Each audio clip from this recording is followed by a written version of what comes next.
Welcome to our vlog. ನಾನು ನಿಮ್ಮ Ram ಸನೋದಿಯ ವ್ಲಾಗ್ಗೆ welcome ಮಾಡ್ತಾ ಇದ್ದೀನಿ. ಎಲ್ಲರೂ ಹೇಗಿದ್ದೀರಾ? ಚೆನ್ನಾಗಿದ್ದೀರಾ ಅಂದ್ಕೊಳ್ತೀನಿ. ನಾನು ಸೂಪರ್ ಆಗಿದ್ದೀನಿ. ಇವತ್ತಿನ ವ್ಲಾಗ್ ತುಂಬಾ ಸ್ಪೆಷಲ್ ಆಗಿದೆ. ಬಿಕಾಸ್ 4 ಡೇಸ್ ವ್ಲಾಗ್ನ ಒನ್ ಡೇಗೆ ಹಾಕ್ತಾಯಿದ್ದೀನಿ. ಸೊ ಬೇಜಾರಾಗೋಕೆ ಹೋಗ್ಬೇಡಿ. ಕೆಲವೊಂದು ಸಾರಿ ಸಿಚುವೇಶನ್ ಹೆಂಗಿರುತ್ತೆ ಅಂತಂದ್ರೆ ಲೈವ್ ಮಾಡಬೇಕು, ವ್ಲಾಗ್ಸ್ ಮಾಡಬೇಕು, ಮನೆ ಕೆಲಸ ಮಾಡಬೇಕು, ಮಕ್ಕಳನ್ನ ಓದಿಸ್ಬೇಕು, ಬರೆಸ್ಬೇಕು, ಚಿಕ್ಕ ಪಾಪನ ತಿನ್ನಿಸ್ಬೇಕು, ಮಲಗಿಸ್ಬೇಕು. ಸೊ ಈ ಡೇ ಅನ್ನೋದೇನು ಇರುತ್ತಲ್ಲ, ನಂದು ಬರೀ ರೂಟೀನಲ್ಲೇ ವರ್ಕ್ ಆಗೋಗ್ಬಿಡುತ್ತೆ. ನನಗೆ ರೆಸ್ಟ್ ಅನ್ನೋದೇ ಸಿಗೋದಿಲ್ಲ. ಸೊ ಅದಕ್ಕೋಸ್ಕರ ನನಗೆ ಇಂಪಾರ್ಟೆಂಟ್ ಏನೇನಿದೆ ಅನ್ನೋದು ನಾನು ಬ್ಲಾಗ್ನ ಮಾಡ್ಕೊಂಡು ಇಟ್ಕೊಂಡಿರ್ತೀನಿ. ಹತ್ತ ಟೈಮಲ್ಲೇ ನಾನು ಬ್ಲಾಗ್ನ ಅಪ್ಲೋಡ್ ಮಾಡ್ತೀನಿ. ದಯವಿಟ್ಟು ಯಾರಿಗಾದ್ರೂ ತೊಂದರೆ ಅನಿಸಿದ್ರೆ ಸಾರಿ ಕೇಳ್ತೀನಿ. 1 ಸೆಕೆಂಡ್ ಅದರಲ್ಲೇ ಅಡ್ಜಸ್ಟ್ ಮಾಡ್ಕೊಂಡು ನನ್ನ ಬ್ಲಾಗ್ನ ಕಂಪ್ಲೀಟಾಗಿ ನೋಡಿ ಅಂತ ಕೇಳ್ಕೊತೀನಿ. Okay fine. ಇವಾಗ ಮಾರ್ನಿಂಗ್ ಸ್ಟಾರ್ಟ್ ಆಯಿತು. ನೆಕ್ಸ್ಟ್ ಡೇ ಅಮಾವಾಸ್ಯೆ, ಆಮೇಲೆ ಟ್ಯೂಸ್ಡೇ ಇರೋದ್ರಿಂದ ನಾನೇನು ಮಾಡ್ತಾಯಿದ್ದೀನಿ, ದೇವ್ರು ತೊಳೆದ್ರೆ ಎಲ್ಲ ತೊಳ್ಕೊಂಬಿಟ್ಟೆ ನಾನು. ಯಾಕೆಂದರೆ ಅಮಾವಾಸ್ಯೆ ದಿನ ತೆಗೆಯೋದಿಲ್ಲ, ಕಳಶ ತೆಗಿತೀನಿ ಬಟ್ ತೊಳೆಯೋದಿಲ್ಲ. ಬೇರೆ ಕಾಯಿ ಪೂಜೆ ಮಾಡ್ತೀನಿ. ಸೊ ಹಾಗಾಗಿ ನಾನು ಬೆಳಗ್ಗೆ ಎದ್ದ ತಕ್ಷಣ ಎಲ್ಲ ದೇವ್ರ ಪಾತ್ರೆ ತೊಳ್ಕೊಂಡು ಪೂಜೆ ಮಾಡಿಕೊಂಡೆ.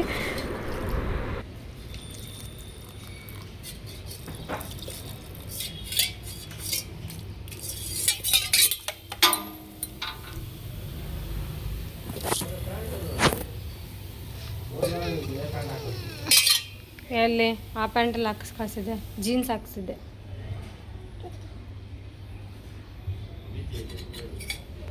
ಕೊಡು ನಡಿ.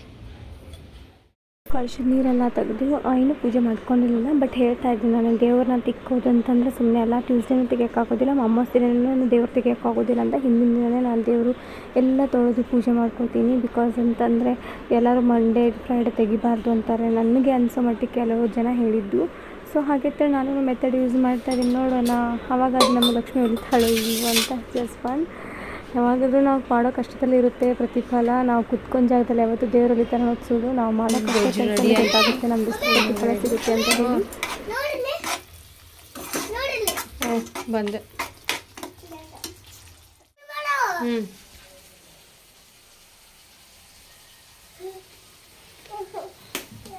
ಪೂಜೆ ಮಾಡ್ತಾಯಿದ್ದೀನಿ ನೋಡಿ. ಎಲ್ಲ ದೇವ್ರು ತೊಳಿಬೇಕು. ಇವಾಗ ಕಸ ಎಲ್ಲ ನೆಲ ಒರೆಸಿದ್ದೀನಿ.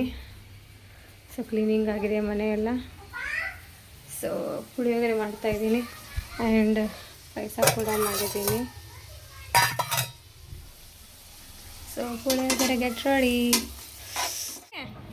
ಬಾಯ್ ಬಾಯ್. ಫ್ಲೈ ಕಿಶ್ ಕೊಡೋದು ದಾದಾ, ಫ್ಲೈ ಕಿಶ್ ಕೊಡು. ಅಯ್ಯಪ್ಪ ಅಯ್ಯಪ್ಪ. ಬ್ಯಾಗ್, ಸ್ಕೂಲ್ ಬ್ಯಾಗ್ ತೊಗೊಂಡ. ID ಬೇಡವಾ ದೇವಿ? ಚಲೋ ಬಾಯ್.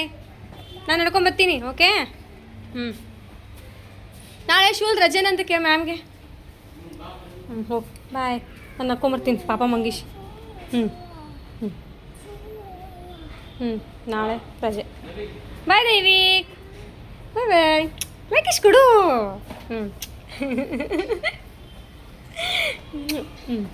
ಬೀಳ್ತೀಯ.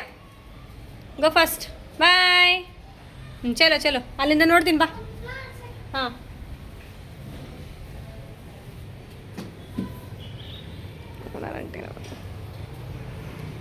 ಅದು ಬೀಳ್ತೀಯ. ಓಕೆ.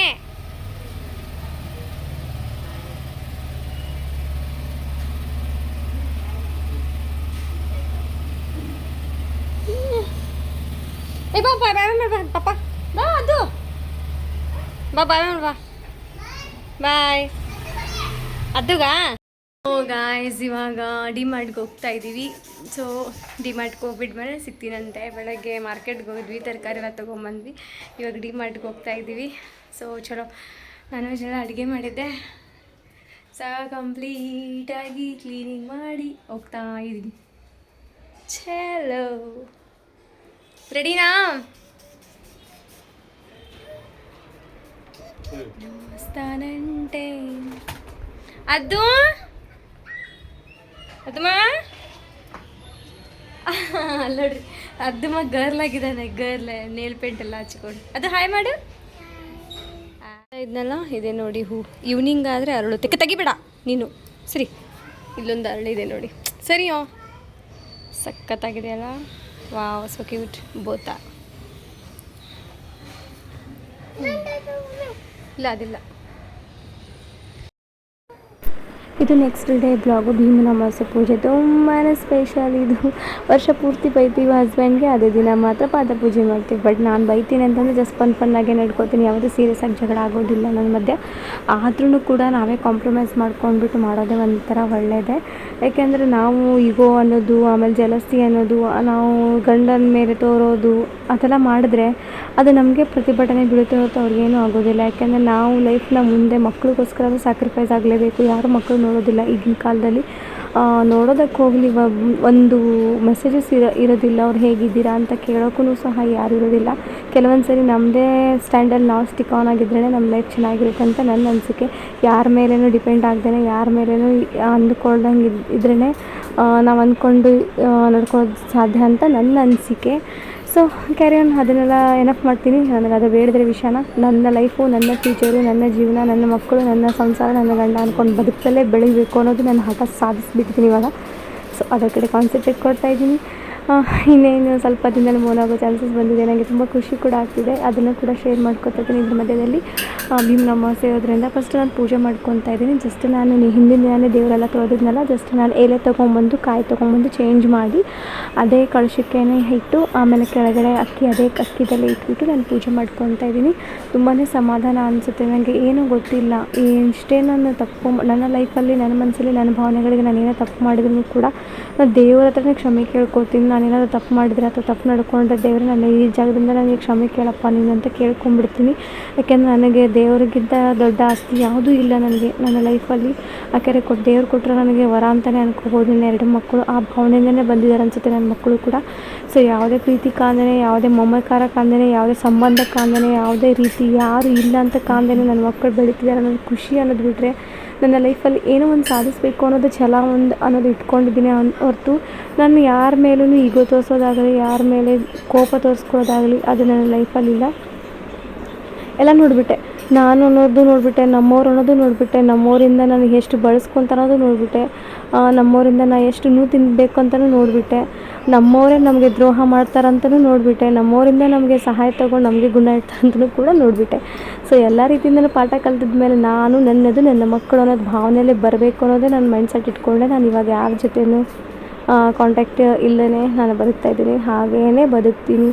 ಎಷ್ಟೇ ಕಷ್ಟ ಬಂದ್ರೂ ಕೂಡ ನಾನು ಇನ್ನೊಬ್ಬರ ಹತ್ರ ಕೈ ಚಾಚೋ ಹೆಣ್ಣೆ ಅಲ್ಲ. ನಾನು ಬೇಕಾದ್ರೆ ನಾನು ಬೀದಿ ನಿಂತು ಕುತ್ಕೊಂಡು ಊಟ ಮಾಡಿದ್ರೂ ಪರವಾಗಿಲ್ಲ, ನನ್ನ ಮಕ್ಕಳಿಗೆ ನಾನು ಒಂದು ಲೈಫ್ನ ಸೆಟ್ಲ್ ಮಾಡಬೇಕು, ಅದೊಂದೇ ನನ್ನ ಡ್ರೀಮ್ ಇದೆ. ಸೊ ಯಾ ಗೈಸ್, ಎಲ್ಲನೂ ಒಂದು ಕತೆ ಮೂಲಕ ಹೇಳ್ತಾ ಇದ್ದೀನಿ ಅಂತ ಅಂದ್ಕೊಳ್ಳೋಕೆ ಹೋಗಬೇಡಿ. ಎಲ್ಲ ಲೈಫಲ್ಲೂ ಒಂಥರ ಕಷ್ಟ, ನನ್ನ ಲೈಫಲ್ಲೂ ಒಂಥರ ಕಷ್ಟನೇ.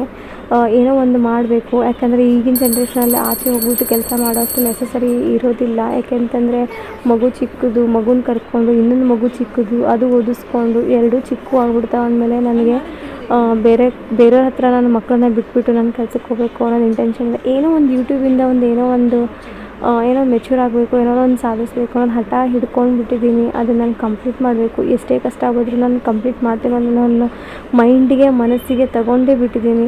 ದಯವಿಟ್ಟು ನಿಮ್ಮ ಸಪೋರ್ಟ್ ಹೀಗೆ ಸಿಗುತ್ತೆ ಅಂತ ಅಂದ್ಕೊಂಡಿದ್ದೀನಿ. ನನ್ನ ಲೈಫ್ಗೆ ಹೇಗೆ ನೀವು ಸಪೋರ್ಟ್ ಮಾಡ್ತೀರಾ, ಹಾಗೇನು ನನ್ನ ಬ್ಲಾಗಿಗೂ ಕೂಡ ಸಪೋರ್ಟ್ ಮಾಡಿ ಅಂತ ಕೇಳ್ಕೊತೀನಿ. ಹಾಗೆ ನನ್ನ ಶಾರ್ಟ್ಸ್ ವೀಡಿಯೋಗಳು ನೋಡ್ತಾ ಇರೋರಿಗೂ ಕೂಡ ಹೇಳ್ತೀನಿ, ನನ್ನ ಬ್ಲಾಗ್ಸ್ಗಳನ್ನ ನೋಡ್ತಾ ಇರಿ. ಹಾಗೆ ತಪ್ಪೇನಾದರೂ ಇದ್ದರೆ ನೀವು ಡೈರೆಕ್ಟಾಗಿ ನನಗೆ ಕಮೆಂಟ್ಸ್ ಮೂಲಕನೂ ತಿಳಿಸ್ಬಹುದು. ಬಟ್ ಇಗ್ನೋರ್ ಮಾತ್ರ ಮಾಡೋಕ್ಕೋಗ್ಬೇಡಿ, ಕಂಪ್ಲೀಟಾಗಿ ನೋಡಿ ಅಂತ ಕೇಳ್ಕೊತೀನಿ. ಸೊ ನಾನು ಇವತ್ತು ಪೂಜೆ ಮಾಡ್ತಾಯಿದ್ದೀನಿ. ಇದಕ್ಕೆ ಕ್ಯಾಮ್ರಾಮನ್ ನನ್ನ ಮಗನೇ. ಎಲ್ಲ ಪೂಜೆ ಆದಮೇಲೆ ಅವನಿಗೆ ಒಂದು ಕಡೆ ಸ್ಟೂಲ್ ಕೊಟ್ಬಿಟ್ಟು ಕೂರಿಸ್ಬಿಟ್ಟು ಪೂಜೆದ ಬಗ್ಗೆ ವಿಡಿಯೋ ಮಾಡೋದು ಅದನ್ನ ದೈವಿಕಮ್ಮ ಅಂತಂದೆ. ಮಮ್ಮಿ ಮಾಡ್ತೀನಿ ಅಂತಂದ. ಬಟ್ ಸ್ಟ್ಯಾಂಡ್ ಹೊಡೆದಾಕೊಂಡ್ಬಿಟ್ಟು ಬಂದಿದ್ರು ನನ್ನ ಹಸ್ಬೆಂಡು. ಅವರು ಆಫೀಸ್ ಫ್ರೆಂಡ್ಸ್ ಜೊತೆ ಟ್ರಿಪ್ಗೆ ಹೋದಾಗ ಸ್ವಲ್ಪ ಬ್ಯಾಗಲ್ಲೇನೋ ಇಟ್ಕೊಂಡಿದ್ರು ಅಂತ ಹೇಳಿದರು. ಅದು ಬ್ಯಾಗ್ ಎಲ್ಲಿ ಬೇಕಾದ್ರೆ ಡಂಪ್ ಮಾಡಿದ್ರು ಅನಿಸುತ್ತೆ, ಏನೋ ಗೊತ್ತಿಲ್ಲ. ಅದು ಏನದು ಸ್ಟ್ಯಾಂಡು ಹೊಡೆದೋಗ್ಬಿಡ್ತು, ಬ್ಲಾಗ್ ಸ್ಟ್ಯಾಂಡು. ಸೊ ಏನು ಮಾಡೋಕ್ಕಾಗಲ್ಲ. ಅದೇ ಟೈಮಲ್ಲಿ ನಾನು ಅದೇ ಸ್ವಲ್ಪ ಅಟ್ಯಾಚ್ಮೆಂಟ್ ಮಾಡಿ ಮಾಡೋಣ ಅಂತ ಅಂದ್ಕೊಂಡು ಪೂಜೆಗೆ ರೆಡಿ ಮಾಡ್ಕೊತಾ ಇದ್ದೆ. ಅದು ಇನ್ನೊಂದು ಚೂರು ಹೊಡೆದಾಕ್ಬಿಟ್ಟ. ಅವ್ರಿಗೆ ಕೋಪ ಬಂದುಬಿಡ್ತು. ಸೊ ಆ ಕೋಪದಲ್ಲೇ ಮುಖದಲ್ಲೇ ಇಟ್ಕೊಂಡು ಕೂತ್ಕೊಂಡ್ರು. ಮಕ್ಕಳಿಗಿನ್ನ ಹೆಚ್ಚಿಂದ ಯಾವುದೂ ಇಲ್ಲ ಬಿಡ್ರಿ, ಇನ್ನೊಂದು ತೊಗೊಳಕ್ಕೆ ಬರುತ್ತೆ, ಇನ್ನೊಂದು ವಸ್ತು ಸಿಗುತ್ತೆ, ಮಕ್ಕಳು ಸಿಗ್ತಾರಾ, ಬಿಡಿ ಪರವಾಗಿಲ್ಲ, ಅದನ್ನೇ ರೆಡಿ ಮಾಡೋಣ ಅಂತ ಅಂದ್ಕೊಂಡಾದರೆ ಇವ್ರ ಜೊತೆ ಸ್ವಲ್ಪ ಕಾನ್ವರ್ಸೇಷನ್ ಮಾಡ್ಕೊಂಡು ಮಾತಾಡಿದಾದ್ಮೇಲೆ ಪೂಜೆ ಮಾಡ್ಕೊಂಡು ಸ್ಟಾರ್ಟ್ ಮಾಡಿದೆ. ಸೊ ಪೂಜೆ ಅಂತ ನೋಡ್ತಾ ಇದ್ದೀರಲ್ಲ, ನಾನು ಯಾವತ್ತೂ ನನ್ನ ಗಂಡನ ಪಾದ ಪೂಜೆ ಮಾಡೋದೇ ಇಲ್ಲ. ಇದೊಂದೇ ಕಾರಣಕ್ಕೆ ಅನಿಸುತ್ತೆ, ವರ್ಷದಲ್ಲಿ ಒಂದೇ ಸರಿ ಅನಿಸುತ್ತೆ ನಾನು ಈ ಥರ ಪೂಜೆ ಮಾಡೋದು. ಯಾಕೆಂದರೆ ಅವ್ರು ನನ್ನ ಕಾಲು ಒತ್ತೋದು ಸಹ ನಾನು ಒತ್ತಕ್ಕೆ ಹೋಗೋದವೇ, ಹೋಗೋಪ್ಪ ಮಾರೇ ಅಂತ ಹೇಳ್ತೀನಿ, ನಾನೇ ಬೈತೀನಿ ಅವರಿಗೆ. ಆದರೆ ಇವತ್ತು ಮಾಡ್ತಾಯಿದ್ದೀನಿ ಅಂದರೆ ದೇವರು ಅವರಿಗೆ ಆರೋಗ್ಯ ಆಯುಷ್ಯ ಕೊಡಲಿ ಅಂತ ಕಾಪಾಡ್ತೀನಿ. ನಾನು ಇನ್ನೇನು ಕೇಳೋಕೆ ಹೋಗೋದಿಲ್ಲ. ನನಗೆ ಆಸ್ತಿ ಅಂತಸ್ತು ಬೇಕು ಅಂತ ನಾನು ಯಾವುದು ಕೇಳೋಕೆ ಹೋಗಲ್ಲ. ಆರೋಗ್ಯ ಆಯುಷ್ಯ ಅನ್ನೋದು ಚೆನ್ನಾಗಿತ್ತು ಅಂದರೆ ಜೀವನ ಪರ್ಯಂತ ನಾನು ನೆಮ್ಮದಿಯಾಗಿರೋಕ್ಕೆ ಸಾಧ್ಯ. ಅದನ್ನೇ ದೊಡ್ಡ ಆಸ್ತಿ ಅಂದ್ಕೋಬೋದು. ಅದು ಚೆನ್ನಾಗಿತ್ತಂದರೆ ಮುಂದೆ ನಾವು ಎಷ್ಟೇ ದುಡ್ದು ಗಳಿಸ್ಬೋದು. ಅದೇ ಚೆನ್ನಾಗಿಲ್ಲ ಅಂದರೆ ಕೋಟಿ ಆಸ್ತಿ ತೊಗೊಂಡು ಅದಕ್ಕೆ ಇಟ್ಕೊಳ್ಬೇಕು ಅನ್ನೋದೇ ಮೈಂಡ್ಸೆಟ್ ಬರುತ್ತೆ. ಸೊ ಓಕೆ, ಇದಾಯಿತು ಇವತ್ತಿಂದ. ಪೂಜೆ ಎಲ್ಲ ಮುಗೀತು. ದೇವರೇ ನನ್ನ ಗಂಡನಿಗೆ ಆರೋಗ್ಯ ಇಟ್ಕೊಂಡು ಕಾಪಾಡು.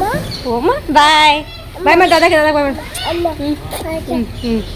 ಫ್ಲಾಗಾ ನಿಮಗೂ ಬೇಕಾ? ಬಾಯ್ ದೇವಿಕ್ 9:40 ಆಯಿತು. ಹಾಂ ಬಾಯ್. 9:40 ಐತಿ ಇಲ್ಲೇ. ಬಾಯ್.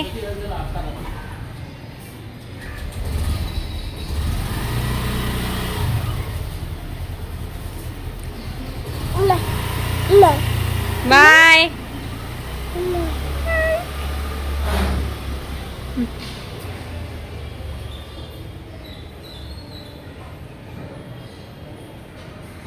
ಚಲೋ ಚಲೋ ಪೊಣಚ್ಕೊಡ. ಮಕ್ಕ ಇದೊಂದು ಕಲ್ಲೊಂದು ತೆಗೆದಾನೆ. ಸೊ ಗಾಯ್ಸ್ ಎಲ್ಲ ಕೆಲಸ ಮುಗಿತು. ಟಿಫನ್ ರೆಡಿ ಮಾಡಬೇಕು. ಹೋಮ. ಸೊ ಗಾಯ್ಸ್ ಪೂಜೆ ಎಲ್ಲ ಆಯಿತು.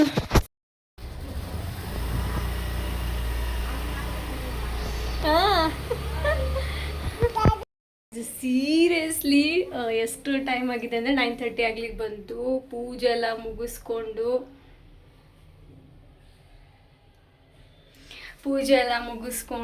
ನನ್ನ ಹಸ್ಬೆಂಡ್ಗೆ ಪೂಜೆ ಮಾಡಿ ನಾನು ರೆಡಿಯಾಗಿ, ಓ ಮೈ ಗಾಡ್, ಏನೋ ನನ್ನ ಮಗನಿಗೆ ಸೀರೆ ಮೇಲೇನೋ ಬಾ ಅಂತ ಹೇಳ್ತಿದ್ದಾನೆ. ಸೊ ನೋಡೋಣ, ಸೀರೆ ಮೇಲೆ ಆದರೆ ಸೀರೆ ಮೇಲೆ ಹೋಗಿ ಕರ್ಕೊಂಡು ಬರ್ತೀನಂತೆ ಅದು ದೈವಿಕನ. ಚಲೋ, ಈಗ ಒಂದು 2 ರೀಲ್ಸ್ ಮಾಡ್ತೀನಿ. ನಿಂಗಡೆ ಟೆಕ್ ಟೆಕ್. ಚಲೋ ಚಲೋ. ಬೆಳಗ್ಗೆ ಎದ್ದೆಲ್ಲ ಕೆಲಸ ಮುಗಿಸ್ಕೊಂಡೆ. ಬೆಳಗ್ಗೆ ಬೇಗನೆ ಎದ್ದು ಕಸ ಗುಡಿಸಿ ನೆಲ ಒರೆಸಿ ಪಾತ್ರೆ ತೊಳೆದು ಪುಳಿಯೋಗರೆ ಮಾಡಿ ಪಾಯಸ ಮಾಡಿ ಆ್ಯಂಡ್ ಪುಳಿಯೋಗರೆ ಮಾಡಿ ಕೆಲಸ. ಅದು ಏನು ಮಾಡ್ತಿದ್ದೀಯಾ? ಇದು ನಾನು ಕ್ಯಾರೆಟ್ ಪಾಯಸ ಅಂತ ಮಾಡಿದ್ದೀನಿ. ಇದ್ರದ್ದು ಬ್ಲಾಗ್ ಬೇಕು ಅಂತಂದರೆ ಜನಪದ ಸೋನೋಜೋನ್ ಐಡಿಯಲ್ಲಿ ನನ್ನ ಬ್ಲಾಗ್ ಇದೆ, ಅದು ರೆಸಿಪಿ. ಸೊ ಅದನ್ನು ಕೂಡ ಚೆಕ್ಔಟ್ ಮಾಡ್ಕೋಬೋದು. ತುಂಬ ಚೆನ್ನಾಗಿದೆ. ಕ್ಯಾರೆಟ್ ಪಾಯಸ ಅಂತೂ ಅಲ್ಟಿಮೇಟಾಗಿ ಬಂದಿತ್ತು. ನೀವು ಕೂಡ ಫುಡ್ ಕಲರ್ ಯೂಸ್ ಮಾಡ್ದೇ ಇದೊಂದು ರೆಸಿಪಿ ಮಾಡಿ ನೋಡಿ. ನಿಮ್ಮ ಮನೆ ಮಂದಿ ಜನ ತುಂಬಾ ಇಷ್ಟಪಟ್ಟು ತಿಂತಾರೆ ಅಂತ ನನ್ನ ಅನಿಸಿಕೆ. ನೀವು ಒಂದ್ಸರಿ ಟ್ರೈ ಮಾಡಿ ಅಂತ ಹೇಳ್ತೀನಿ. ಜೆನ್ಯೂನಾಗಿ ನಾರ್ಮಲಾಗಿ ನಾವು ಫುಡ್ನ ಕಲರ್ ಯೂಸ್ ಮಾಡ್ದೇ ಮಾಡುವಂಥ ರೆಸಿಪಿ ಕೂಡ ಇದು. ಸೊ ಒಂದ್ಸರಿ ಚೆಕ್ ಮಾಡಿ, ನಿಮಗೂ ಇಷ್ಟ ಆಗುತ್ತೆ ಅಂದ್ಕೊಳ್ತೀನಿ. ಹೋಪ್ಫುಲಿ ನಮ್ಮ ಮನೇಲಂತೂ ತುಂಬ ಜನಕ್ಕೆ ಇಷ್ಟ ಆಯಿತು, ನನ್ನ ಮಕ್ಕಳಿಂದ ನನ್ನ ಹಸ್ಬೆಂಡಿಂದ. ಬಟ್ ಸ್ವಲ್ಪ ಮಾಡಿದೆ, ಬಟ್ ಅದನ್ನಂತೂ ತುಂಬ ಅಲ್ಟಿಮೇಟ್ ಆಗಿತ್ತು. ನನ್ನ ಹಸ್ಬೆಂಡ್ ಇನ್ನೂ ಯಾಕೆ ಮಾಡಿಲ್ಲ ನೀನು ಜಾಸ್ತಿ ಅಂತ ಬೈದರು. ಸೊ ಓಕೆ, ನೆಕ್ಸ್ಟ್ ಟೈಮ್ ಮಾಡೋಣ ಬಿಡಿ ಅಂತ ಹೇಳಿ ಆಫ್ ಮಾಡಿದೆ ಅಲ್ಲಿಗೆ. ಪೂಜೆ ಎಲ್ಲ ಸೊ ಇದು ಬಂದುಬಿಟ್ಟು ಪೂಜೆ. ಶಾಮಿ ಮಾಡು, ಶಾಮಿ ಮಾಡ.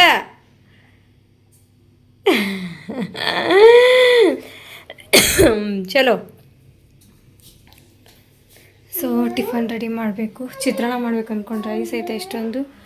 ಚಿತ್ರಾನ್ನ ಮಾಡ್ತೀನಿ ಅಮ್ಮ, ಸಾಕಾಯಿತು. ಕ್ಲೀನ್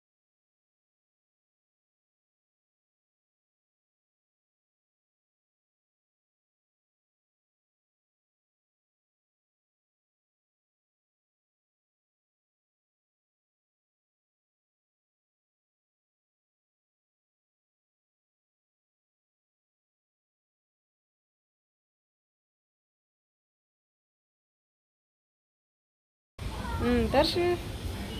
ವಾವ್, ಯಾರು ಕೊಟ್ಟರು? ಯಾರು ಕೊಟ್ರು ಇದು? ಸರಿ, ಅದ್ದು ಗದ ಕೊಡು, ನೀ ಅತ್ತು ತಗೋಕೆ. ಯಾರ್ದು? ಹ್ಞೂ,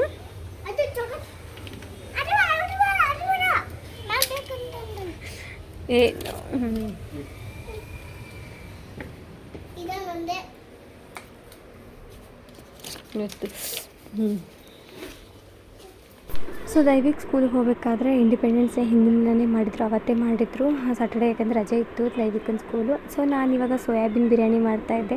ಇದಂತೂ ಇನ್ನೂ ಸಖತ್ತಾಗಿ ಬಂದಿತ್ತು. ಇದ್ರ ಬ್ಲಾಗ್ ಇನ್ನೂ ಹಾಕಿಲ್ಲ, ಜನಪದ ಸೋನಲ್ಲಿ ಹಾಕ್ತೀನಿ ಆದಷ್ಟು ಬೇಗ. ಸೊ ಏನೇನು ಬೇಕು ಇಂಗ್ರೀಡಿಯೆಂಟ್ಸ್ ಅಂತ ಪ್ರತಿಯೊಂದು ನಾನು ನಿಮ್ಗೆ ಅಪ್ಡೇಟ್ ಕೊಡ್ತೀನಂತೆ. ನಾನು ಇವಾಗ ಕ್ಯಾಪ್ಚರ್ ಮಾಡಿ ತೋರಿಸ್ತಾ ಇದ್ದೀನಿ ಈ ಬ್ಲಾಗಲ್ಲಿ. ಸೊ ಈ ರೆಸಿಪಿನೇ ಬೇಕು ಅಂತಂದರೆ ಜನಪದ ಸೋನ್ ಐಡಿಯಲ್ಲಿ ಒಂದ್ಸರಿ ಚೆಕ್ಔಟ್ ಮಾಡ್ಕೊಳ್ಳಿ. ತುಂಬ ಚೆನ್ನಾಗಿ ಬಂತು, ಮಾತ್ರ ಅಲ್ಟಿಮೇಟಾಗಿ ಬಂತು. ನನಗೆ ನಿಜವಾಗ್ಲೂ ನಾನೇನ ಮಾಡ್ತಿರೋದಂತ ನನಗೆ ಅನ್ನಿಸ್ತಿದೆ. ಅಷ್ಟು ಖುಷಿ ಕೂಡ ಆಗ್ತಾಯಿದೆ. ಯಾಕೆಂತಂದರೆ ಪ್ರತಿಯೊಂದು ವಿಷಯದಲ್ಲೇ ಇನ್ನೊಬ್ಬರ ಜೊತೆ ನಾನು ಕ್ಯಾರಿ ಮಾಡ್ಕೊಂಡು ಹೋಗೋದು ಅಥವಾ ಇನ್ನೊಬ್ಬರ ಮೇಲೆ ಡಿಪೆಂಡ್ ಆಗೋದು ಹೋಗೋದು. ಸೊ ಸ್ವಲ್ಪ ಕಾನ್ಫಿಡೆಂಟಾಗಿ ಮಾಡ್ತಾಯಿದ್ದೀನಿ. ನೋಡೋಣ ಏನಾಗುತ್ತೆ ಅಂತ ಗೊತ್ತಿಲ್ಲ.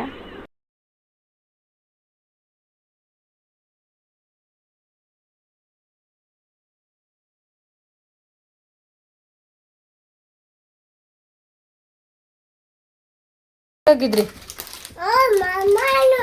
ಅಲ್ಲ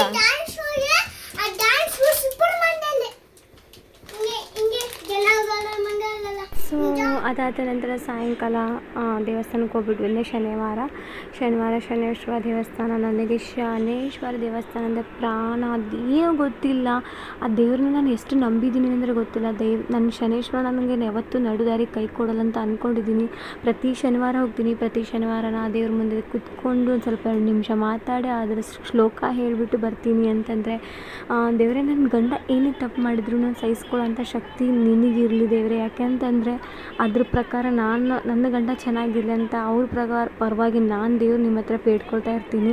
ನನಗೋಸ್ಕರ ಅಂತ ನಾನು ಯಾವತ್ತೂ ಬೇಡ್ಕೊಂಡಿಲ್ಲ. ನನ್ನ ಗಂಡನ ಆರೋಗ್ಯ ಆಯುಷ್ಯ ಚೆನ್ನಾಗಿಟ್ಟು ನನಗೆ ನಮಗೆ ನೆಮ್ಮದಿ ಅಥವಾ ಮಕ್ಕಳಿಗೆ ನೆಮ್ಮದಿಯಾಗಿ ಕೊಡೋಕೆ ಅಂತ ಬೇಡ್ಕೊಳ್ತೀನಿ. ಯಾಕೆಂದರೆ ಅವ್ರು ಏನೇ ಕೆಟ್ಟ ಕೆಲಸ ಮಾಡಿದ್ರು ದಯವಿಟ್ಟು ತಂದೆ ನೀನೇ ಅವ್ರ ಜಾಗದಲ್ಲಿ ತಂದೆ ಈ ಥರ ಇದೆಯಾ, ಅವ್ರನ್ನ ನೀನು ಒಳ್ಳೆ ದಾರಿ ಕರ್ಕೊಂಬರ್ತೀಯ ಅಂತ ಅಂದ್ಕೊಂಡಿದ್ದೀನಿ. ಒಳ್ಳೆ ದಾರಿಲಿ ಕೂಡ ಇದ್ದಾರೆ ಅಂತಲೇ ಅಂದಿದ್ದೀನಿ. ಸೊ ಅವರ ಲೈಫ್ನ ಚೆನ್ನಾಗಿ ಸಕ್ಸಸ್ ಆಗಲಿ, ಅವ್ರು ಏನೇ ಅಂದ್ಕೊಂಡಿರೋ ಕೆಲಸನ ಬೇಗ ಆಗಲಿ ಅಂತಲೇ ಕೇಳ್ಕೊತೀನಿ. ಇದಾದ ನಂತರ ಇದಂತೂ ನಾಗರ ಪಂಚಮಿ ಹಬ್ಬ. ಇದು ಕೂಡ ನನ್ನ ಫೇವ್ರೇಟೇ ಹಬ್ಬನೇ ಅನ್ಬೋದು. ಬಟ್ ನನಗೆ ಶನಿವಾರ ಸೋಮವಾರ ಬಂತು ಅಂದರೆ ಪ್ಯೂರ್ ಅಂತಂದರೆ ನಾನು ನಾನ್ ವೆಜ್ಜೇ ತಿನ್ನೋಕ್ಕೆ ಹೋಗೋದಿಲ್ಲ. ಯಾವುದೋ ಒಂದು ಸರಿ ಎಮರ್ಜೆನ್ಸಿ ಅಂತ ನಾನು ಡೆಲಿವರಿ ಟೈಮಲ್ಲಿ 2 ಸರಿ ತಿಂದಿದ್ದೀನಿ ಅನಿಸುತ್ತೆ. ಆಮೇಲೆ ಇನ್ನೊಂದು ಎಮರ್ಜೆನ್ಸಿ ಆದರೆ ಊರಲ್ಲಿ ಫಂಕ್ಷನ್ ಇದ್ದಾಗ ಅಥವಾ ಹಬ್ಬದ್ದೇನಾದರೂ ಅಥವಾ ದೇವ್ರದ್ದೇ ಇತ್ತಂದ್ರೆ ಆವಾಗಂತೂ ತಿಂತೀನಿ. ಸುಮ್ಮನೆ ನಾರ್ಮಲ್ ಅಂತೂ ನಾನು ಮನೇಲಿದ್ದಾಗಂತೂ ಸಾಟರ್ಡೆ ಮಂಡೇ ತಿನ್ನೋಕ್ಕೆ ಹೋಗೋದಿಲ್ಲ, ಒಂದು ಮೊಟ್ಟೆ ಸಹನೂ ತಿನ್ನೋದಿಲ್ಲ. ಸೊ ಅದಾದ ನನ್ನ ಲೈಫಲ್ಲಿ ನನ್ನ ಕಷ್ಟ, ನನ್ನ ನೋವನ್ನ ನಾನು ಶಿವನ ಹತ್ರನೇ ಕೇಳ್ಕೊತೀನಿ. ಯಾಕಂದರೆ ಸೋಮವಾರ ನಾನು ನಾನ್ ವೆಜ್ ತಿನ್ನಲ್ಲ, ಸಾಟರ್ಡೇನೂ ಕೂಡ ನಾನ್ ವೆಜ್ ತಿನ್ನೋದಿಲ್ಲ. ಸೊ ಇದಾಗಿತ್ತು. ಇವತ್ತು ಫುಲ್ ಪೂಜೆ ಮಾಡಿಕೊಂಡು ಬೆಳಗ್ಗೆನೇ ಎದ್ದು ಸ್ನಾನ ಮಾಡಿ ಮಕ್ಕಳಿಗೆಲ್ಲ ತಲೆ ಸ್ನಾನ ಮಾಡಿಸಿ, ಆಮೇಲೆ ನಾನು ಕೂಡ ಸ್ನಾನ ಮಾಡಿಸಿ ಹಣ್ಣು, ಹೂವು, ಕಾಯಿ, ಹಾಲು, ತುಪ್ಪದ ಬತ್ತಿ, ಕಡಲೆಕಾಳು, ಆಮೇಲೆ ತಂಬಿಟ್ಟು ಎಲ್ಲ ತೊಗೊಂಡು ದೇವಸ್ಥಾನಕ್ಕೆ ಹೋಗಬೇಕಾಗಿತ್ತು. ಹಸಿ ಹಾಲು 1 ಪ್ಯಾಕೆಟು. ಸೊ ಇದನ್ನೆಲ್ಲ ತೊಗೊಂಡು ಹೋಗೋಕ್ಕೆ ಎಲ್ಲ ರೆಡಿ ಮಾಡಿಟ್ಟು ನಾನೇ ನಮ್ಮನೆ ದೇವ್ರ ಪೂಜೆ ಮಾಡ್ತಾಯಿದ್ದೆ. ಯಾಕೆಂದರೆ ದೇವಸ್ಥಾನಕ್ಕೆ ಹೋಗ್ಬೇಕಾದ್ರೆ ಇದನ್ನು ಮರ್ತೆ ಅಂತ ಅನ್ಕೋಬಾರ್ದು ಅಂತ ಹೇಳಿ ಎಲ್ಲ ಫಸ್ಟೇ ರೆಡಿ ಮಾಡಿಬಿಟ್ಟು ನಾನು ಪೂಜೆ ಮಾಡ್ಕೊಳ್ತಾಯಿದ್ದೀನಿ. ಪೂಜೆ ಮಾಡ್ಕೊಳ್ಳೋ ಟೈಮಲ್ಲಿ ನನ್ನ 2 ಮಕ್ಕಳು ಇಷ್ಟು ಹಿಂಸೆ ಕೊಡ್ತಾರೆ ಅಂತಂದರೆ ಓ ಮೈ ಗಾಡ್. ನನಗೆ ನಿಜ ತಾಳ್ಮೆ ಅನ್ನೋದು ತಾಯಿಯಲ್ಲಿತ್ತಂತಂದರೆ ಜಗತ್ತೇ ಗೆಲ್ಬೋದು ಅಂತ ಹೇಳ್ತಾರೆ. ಸೊ ಎಲ್ಲನೂ ತಾಯಿ, ತಂದೆ, ಅಜ್ಜ, ಅಜ್ಜಿ, ಅಮ್ಮಮ್ಮ ಎಲ್ಲ ಪ್ರತಿಯೊಂದು ಪ್ರೀತಿನೂ ನಾವೇ ಕೊಡಬೇಕಲ್ವ ನಮ್ಮ ಮಕ್ಕಳಿಗೆ. ಬೈದ್ರೂ ಕೂಡ ಅಮ್ಮ ಅಂತ ನನ್ನ ಹತ್ರನೇ ಬರ್ತಾರೆ, ಪ್ರೀತಿ ಕೊಟ್ಟರು ಅಮ್ಮ ಅಂತ ನನ್ನ ಹತ್ರನೇ ಬರ್ತಾರೆ. ಅದ್ರದ್ದು ಯಾರ್ದು ಪ್ರೀತಿ ಸಿಕ್ಕಿಲ್ಲ ನನ್ನ 2 ಮಕ್ಕಳಿಗೂ. ಯಾರ ಸೈಡಿಂದಲೂ ನನಗೆ ತುಂಬ ಪ್ರೀತಿ ಸಿಕ್ಕಿಲ್ಲ. ಅವ್ರ ಬೆಳವಣಿಗೆ ಬೆಳೆದೂ ಇಲ್ಲ. ದೇವ್ರು ನನಗೆ ಹಿಂಗೆ ಇಟ್ಟಿರಲಿ. ಯಾಕೆಂದರೆ ಅವರಿಗೆ ಸ್ಟಾರ್ಟಿಂಗಲ್ಲೇ ಪ್ರೀತಿ ಕೊಟ್ಬಿಟ್ಟು ಆಮೇಲೆ ನಾಳೆ ಇವ್ರು ಯಾರು ಅವ್ರು ಯಾಕೆ ನನಗೆ ಹಿಂಗೆ ಮಾಡಿದ್ರು ಅಂತ ಅವರು ನಾನು ಹೇಗೆ ಅಂತೀನೋ ಹಾಗೆ ನನ್ನ ಮಕ್ಕಳು ಅನ್ಬಾರ್ದು. ಬರ್ತಿಂದ ಅವ್ರು ಯಾರು ಇಲ್ಲ ಅನ್ನೋ ಸ್ಟ್ಯಾಂಡಲ್ಲೇ ನಾನು ಬೆಳೆಸ್ಬಿಟ್ನಂದರೆ ಮುಂದೆ ಅವ್ರು ಯಾರು ಇಲ್ಲ ಅನ್ನೋ ಧೈರ್ಯದಲ್ಲೇ ಬೆಳೀತಾರೆ ಅನ್ನೋದು ಆ ನೆಸೆಸರಿ ಬೇಸಿಕ್ ಮೇಲೆ ನಾನು ನನ್ನ ಮಕ್ಕಳನ್ನ ಇಂಡಿವಿಜುವಲ್ ಆಗಿ ಬೆಳೆಸೋಕೆ ಟ್ರೈ ಮಾಡ್ತಾಯಿದ್ದೀನಿ. ಯಾರ ಮೇಲೂ ಡಿಪೆಂಡ್ ಆಗಬಾರ್ದು ನನ್ನ ಮಕ್ಕಳು ಕೂಡ. ನಾನು ಇವಾಗ ಹೆಂಗೆ ಬದುಕ್ತಿದ್ದೀನಿ ಹಾಗೇ ನನ್ನ ಮಕ್ಕಳು ಒಂಟಿಯಾಗೇ ಬೆಳೀಲಿ, ಒಂಟಿಯಾಗೇ ಛಲ ಸಾಧಿಸಲಿ ಅಂತಲೇ ದೇವ್ರ ಹತ್ರ ಕೇಳ್ಕೊಳ್ತೀನಿ. ನನ್ನ ದೇವರಲ್ಲಿ ಕೇಳ್ಕೊಳ್ಳೋದು ಇದೊಂದೇ ಪ್ರಾರ್ಥನೆ, ನನ್ನ ಗಂಡನ ಆರೋಗ್ಯ ಆಯುಷ್ಯ ಕಾಪಾಡಬೇಕು, ನನ್ನ ಮಕ್ಕಳು ಫ್ಯೂಚರಲ್ಲಿ ಬ್ರೈಟ್ ಆಗಬೇಕು ಅಂತಂದರೆ ಅವ್ರು ಇಂಡಿಪೆಂಡೆಂಟಾಗಿ ಬೆಳಿಬೇಕು. ಇವೆರಡೇ ನನ್ನ ಕನಸಿರೋದು. ಆ ಕನಸಿನ ಪ್ರಕಾರ ನಾನು ದೇವರು ಯಾವ ರೀತಿ ಪೂಜೆ ಮಾಡಿದ್ರು ನಾನು ನಿಮಗೆ ಪೂಜೆ ಮಾಡ್ತೀನಿ. ಯಾಕೆ ನಾನು ಅನುಭವಿಸಿರೋದು ಕಷ್ಟ ನನ್ನ ಮಕ್ಕಳು ಮಾತ್ರ ಯಾವುದೇ ರೀತಿ ಅನುಭವಿಸಿದ್ಬಾರ್ದು. ನಾನು ನನ್ನವರು ಅನ್ನೋದೇ ಬೆನ್ನಿಗೆ ಚೂರಿ ಹಾಕೋ ಜನ ಆಗಿಬಿಟ್ಟಿದ್ದಾರೆ. ನಮ್ಮ ಮನೇಲೆ ನಮ್ಮ ಸಂಬಂಧಿಕರೇ ನಮ್ಮ ಜೊತೆಗಿದ್ದವರೇ ನಮಗೆ ದ್ರೋಹ ಮಾಡೋದು ಕಲ್ತ್ಬಿಟ್ಟಿದ್ದಾರೆ. ಅಂದಮೇಲೆ ನಮ್ಮದು ಗಟ್ಟಿತನ ಮನಸ್ಸಿರೋ ಥರನೇ ನನ್ನ ಮಕ್ಕಳು ಗಟ್ಟಿತನ ಮನಸ್ಸಿರ್ತಾರನ್ನೋ ಸುಳ್ಳಾಗುತ್ತೆ. ಸೊ ಅದೇ ಪ್ರಕಾರನೇ ಆಗಲಿ. ಚಲೋ ನಮ್ಮ ದೇವಸ್ಥಾನಕ್ಕೆ ಹೋಗ್ತೀನಿ ನಾಗಪ್ಪನ ಬರ್ತಡೇ ಮಾಡಲಿಕ್ಕೆ.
ನಾನು ಒಳಗೆ ಅವ್ರ ತಿರ್ಗಾಡ್ತಿರ್ತೀವಿ ಇನ್ನು ಗೊತ್ತಾಗಲ್ಲ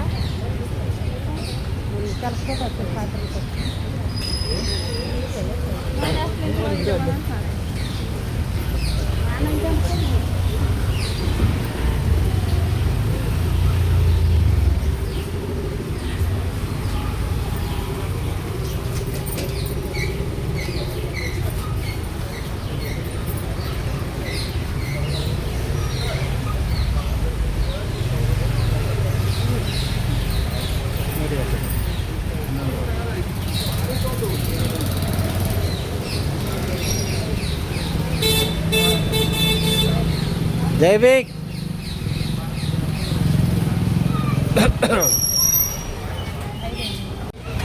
ಅಲ್ಲೋಗ ಅಲ್ಲಕ್ಕೆ ಹೋಗು.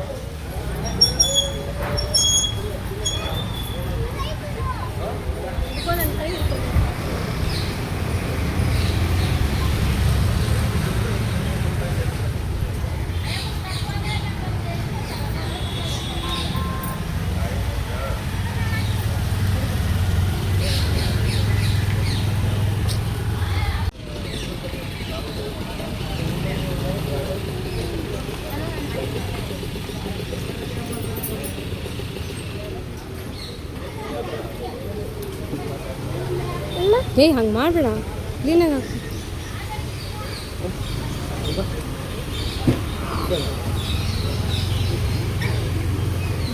ಕೈ ಟಚ್ ಮಾಡಿ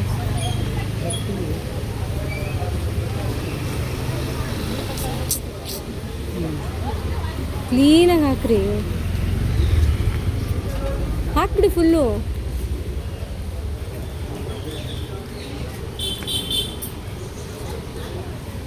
ಹಾಂ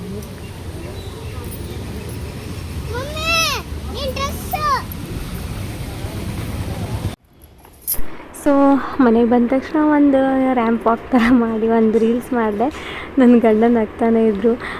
ಇದರಲ್ಲಿ ಒಂದೆರಡು ರೀಲ್ಸ್ ಆದರೂ ಮಾಡು ನೀನು ಅಂತ ಹೇಳಿದ್ರೆ ಏಪ್ಪ ಬೇಡ ಅಂತಂದೆ. ಅಟ್ಲೀಸ್ಟ್ ಒಂದು ನಾರ್ಮಲ್ ವೀಡಿಯೋ ಆದರೂ ಮಾಡಿಟ್ಕೊ, ಯಾವುದಾದ್ರೂ ಹಾಡು ಹಾಕ್ಬಿಡ್ತಿಲ್ಲ ಒಂದೇ ವೀಡಿಯೋಗೆ ಒಂದು 4-5 ಹಾಡು ಸಾಂಗ್ ಅಟ್ಯಾಚ್ ಮಾಡಿಬಿಡ್ತಿಲ್ಲ, ಕರೆಕ್ಟಾಗಿದೆಯಾ ನೀನು ಅಂತ ನನಗೆ ಬೈತಾಯಿದ್ರು. ಅಪ್ಪ ನೀನು ಮಾಡಪ್ಪ, ನೀನು ನನಗೆ ಸುಮ್ಮನೆ ಕೋಪ ತರಿಸ್ಬೇಡ ಅಂತ ನಾನು ರೇಗ್ಬಿಟ್ಟೆ.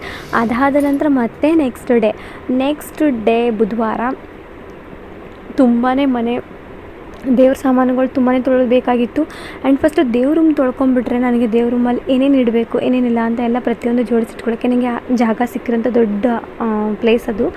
ಸೊ ನಾನೇನು ಮಾಡ್ತೀನಿ, ಫುಲ್ಲು ತೊಳೆಯೋ ಅಷ್ಟೊತ್ತಿಗೆ ನನಗೆ ಸುಸ್ತಾಯಿತು, ಬಿ ಪಿ ಲೋ ಆದಂಗೆ ಆಗೋಯಿತು. ಇಷ್ಟು ಗಲೀಜಿತ್ತು ಅಂತಂದರೆ ಅಪ್ಪ, ಅದು ಯಾವುದೋ ನೇಪಾಳೀಸ್ಗಂತ ಹೇಳಿ ಮನೆ ಕೊಟ್ಟಿದ್ರಂತೆ ಅವ್ರ ಓನರು, ಚೂರು ಕ್ಲೀನಿಂಗ್ ಮಾಡಿಕೊಟ್ಟಿರಲಿಲ್ಲ. ನನಗೆ ತುಂಬ ಅಂದರೆ ತುಂಬ ಬೇಜಾರಾಯಿತು, ಡಿಸಪಾಯಿಂಟ್ ಆಯಿತು, ತುಂಬಾ ಹರ್ಟ್ ಆಯಿತು. ಬಟ್ ನಮ್ಮ ಬಜೆಟ್ಗೆ ರೆಂಟಿಗೆ ಸಿಗೋದು ತುಂಬಾ ಕಷ್ಟ ಅಂತೇಳಿ ನಾನೇ ಅಡ್ಜಸ್ಟ್ ಅಡ್ಜಸ್ಟ್ ಮಾಡಿಕೊಂಡು ಅಂಡರ್ಸ್ಟ್ಯಾಂಡಿಂಗ್ ಮಾಡಿಕೊಂಡು ಇದನ್ನು ನಡ್ಕೊತಾ ಇದ್ದೀನಿ. ಸೊ ಎಲ್ಲ ತೊಳೆದೆ, ಫಸ್ಟ್ ಸ್ನಾನ ಮಾಡಿಕೊಂಡೆ ದೇವ್ರ ಮನೆ ತೊಳೆಯೋಕ್ಕೆ ಸ್ಟಾರ್ಟ್ ಮಾಡಿದ್ದು. ನನಗೆ ಆ ಥರ ಬೇಜಾರಾಗ್ತಾಯಿತ್ತು, ಯಾಕೆಂದರೆ ಸ್ನಾನ ಎಲ್ಲ ತೊಳೆಯೋದು. ಸೊ ಸ್ನಾನ ಮಾಡ್ಕೊಂಡು ತೊಳೆದು ಮತ್ತು ದೀಪ ಎಲ್ಲ ಅಂಟಿಸ್ಕೊಂಡೆ. ನೋಡಿ ಎಷ್ಟು ಲುಕ್ಕಾಗಿ ಕಾಣಿಸ್ತಿದ್ದೆ ದೇವರು ಅಂತೇಳಿ 2-3 ಸರಿ ಪಿನಾಲಲ್ಲಿ ತೊಳೆದು 2-3 ಸರಿ ಸೋಪ್ ಹಚ್ಚಿ ತೊಳೆದು ಚೆನ್ನಾಗಿ ಉಜ್ಜಿ ಬಟ್ಟೆಯಲ್ಲೇ ಒರೆಸಿ, ಹಸಿ ಬಟ್ಟೆಲ್ಲ ಮಾಡಿ ಒರೆಸಿ, ಆಮೇಲೆ ಮತ್ತೆ ಫುಲ್ ಒಣ ಬಟ್ಟೆಲ್ಲೇ ಒರೆಸ್ಬಿಟ್ಟು ಮತ್ತೆ ಕೈಕಾಲು ಮುಖ ತೊಳ್ಕೊಂಬಂದು ಮತ್ತೆ ಪೂಜೆ ಮಾಡಿದೆ. ಪೂಜೆ ಮಾಡಿಬಿಟ್ಟು ದೈವಿಕ ಟೈಮೇ ಆಗೋಯ್ತು. ಸ್ಕೂಲಿಗೆ 9:30 ಆಗೋಗ್ಬಿಡ್ತು. ಅದೇ 1.5 hour ಆಯಿತು ನನಗೆ ದೇವರು ಮನೆ ತೊಳೆಯೋಲಿಕ್ಕೆ. ಯಾಕೆಂದರೆ ತುಂಬಾ ಗಲೀಜಾಗಿತ್ತು. ನನಗೆ ಡಿಸಪಾಯಿಂಟ್ ಆಗಿಬಿಡುತ್ತೆ ಅಲ್ಲ, ಯಾಕಂದರೆ ಅದೇ ಜಾಗದಲ್ಲೇ ನಾನು ಲಕ್ಷ್ಮಿ ಕೂರಿಸ್ಬೇಕು. ಸೊ ಅದಾದ ನಂತರ ನಾನು ಸ್ವಲ್ಪ ರವೆ ಮತ್ತು ಗೋಧಿ ಹಿಟ್ಟು ಹಾಕಿಬಿಟ್ಟು ನೆನೆಸಿಟ್ಟಿದ್ದೆ ಬೆಳಗ್ಗೆ ಟಿಫನ್ಗೆ ಅಂತ ಹೇಳಿ. ಅದನ್ನು ಕ್ಯಾಪ್ಚರ್ ಮಾಡೋಕ್ಕಾಗಿರಲಿಲ್ಲ, ಸುಸ್ತಾಗೋಗ್ಬಿಟ್ಟಿದ್ದೆ. ಸೊ ದೈವಿಕ್ ದೋಸೆ ಅಂತಲೇ ಇದ್ದ. ಅವ್ನು ಸ್ಕೂಲ್ಗೆ ಹೋಗಬೇಕು ಅಂದರೆ ಅವ್ನ ಥರನೇ ಏನಾದರೂ ತಿಂಡಿ ಮಾಡಿಕೊಟ್ರೆ ಅಟ್ಲೀಸ್ಟ್ 3 hour ಆದರೂ ಹೋಗ್ತಾನಂತ ಹೇಳಿ ನಾನು ಮಾಡಿಕೊಟ್ಟೆ. ಹೋಪ್ಫುಲಿ ನಿಮಗೆ ಈ ವಿಡಿಯೋ ಇಷ್ಟ ಆಗಿದೆ ಅಂತ ತಿಳ್ಕೊಳ್ತೀನಿ. ಇಷ್ಟ ಆದರೆ ನೆಕ್ಸ್ಟ್ ವ್ಲಾಗಲ್ಲಿ ಸಿಗೋಣ. ಅಲ್ಲಿವರೆಗೂ ಟೇಕ್ ಕೇರ್, ಬಾಯ್.